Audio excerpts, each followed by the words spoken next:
Welcome. We're about to dive into some of the most powerful and ancient texts ever written. Books that have literally shaped civilizations, guided billions of people, and wrestled with the biggest questions we've ever dared to ask. We're talking about the sacred books of the East. Just picture this for a second. A single, strange manuscript, written in a language nobody in the West could read. It was so completely alien that the smartest thing they could think to do with it was to chain it to a library wall, like some kind of exhibit at a zoo. That one book perfectly symbolized this massive world of wisdom that was, for all intents and purposes, locked away. A treasure that was just out of reach.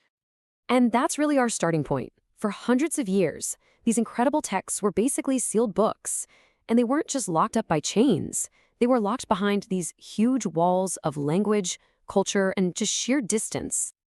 I mean, we're talking about a whole library of human genius here.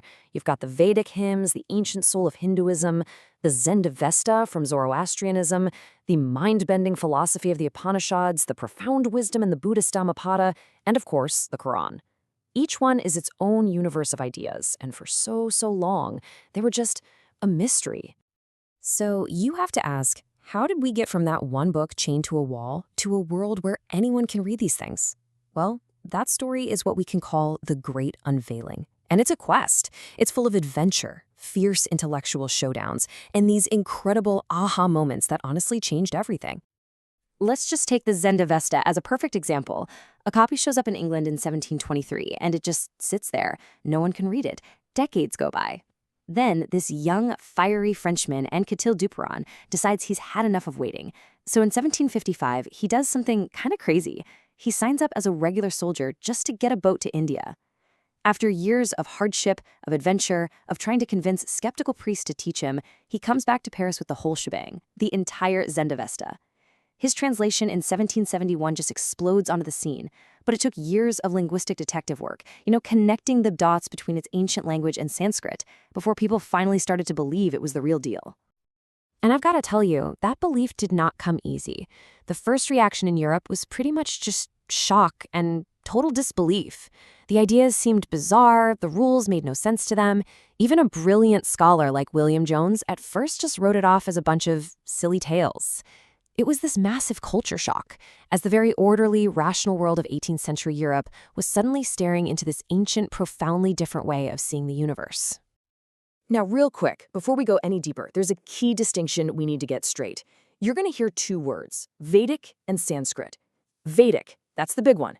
It refers to the entire collection of sacred Hindu literature. It's the holy stuff. Sanskrit, on the other hand, usually refers to the later, more worldly literature. So think of it as the difference between, say, the Bible and, well, everything else written in the same culture. It's a really important context to keep in mind. Okay, let's get into it. Because the story of how we got these books is amazing, right? But the real gold is what's inside them.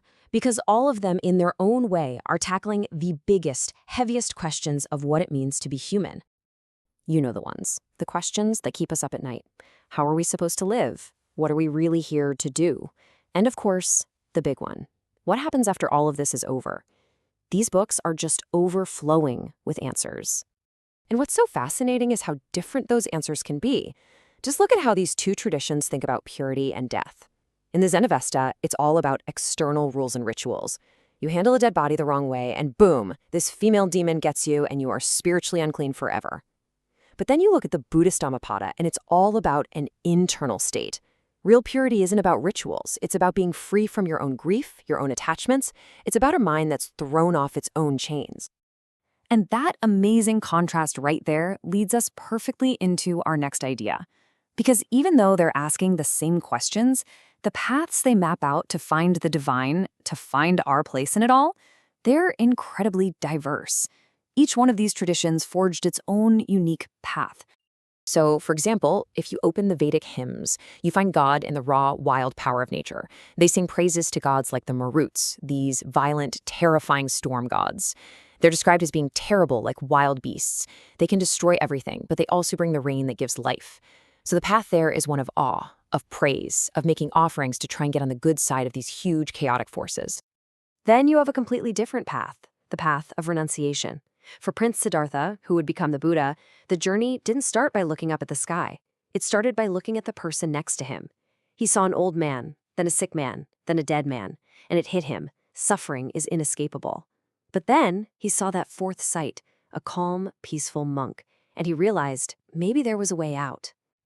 And that's the whole point for Buddhism, right? The path wasn't about pleasing some storm god in the sky. It was about changing what was going on inside your own head. As the Dhammapada says, it doesn't matter if you're wearing fancy clothes. What matters is if you can find tranquility, if you can restrain yourself. It's all about an internal transformation. And then there is yet another path, total submission. The Quran reveals a universe created and ruled by one single God, who is both all-powerful and all-merciful. And so the path to righteousness, the path known as Islam, is through complete submission, a total resignation to the will of that one single creator. So you see what we've got. We have these wildly different paths, wrestling with nature, looking inward to find peace, submitting to a single creator.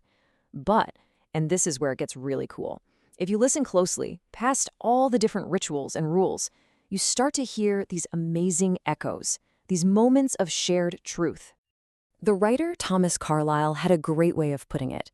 He said, when you look at these big, complicated systems of belief, the real question isn't about all the fluff, the chaff. The real question is there any wheat? Is there any core, essential wisdom that actually nourishes people? And you know what? When you go looking for that wheat, you find it. You absolutely find it. I mean, look at this. The Buddhist Dhammapada and the Quran come from totally different worlds, but they both talk about earnestness, or what the Quran calls patience, as being vital. They both say compassion for all living things is the sign of a truly good person. They both champion charity, and they both praise self-control, like being able to stop your own anger in its tracks. These are those universal echoes of truth. And all of this brings us right back to today, because the work of understanding these texts, it's not some dusty old history project. It's not over. In fact, for most of us, it's really just getting started. The dialogue is still going on. I mean, think about this number. For well over 1,200 years, and in some cases, way, way longer than that, these books have been the moral compass and life guide for billions and billions of people. They've launched empires, inspired breathtaking art, and shaped the everyday lives of a huge part of our planet. And just think about the journey we've taken. We started with this image of one lonely book, chained to a wall, a total enigma. And today, that entire universe of wisdom, once so sealed off, is completely open. It exists in a massive, global, digital library that's literally at our fingertips. And that kind of leaves us with one final thought, doesn't it? The great unveiling. It's done. The books are open for business. The only question left is the one we have to ask ourselves.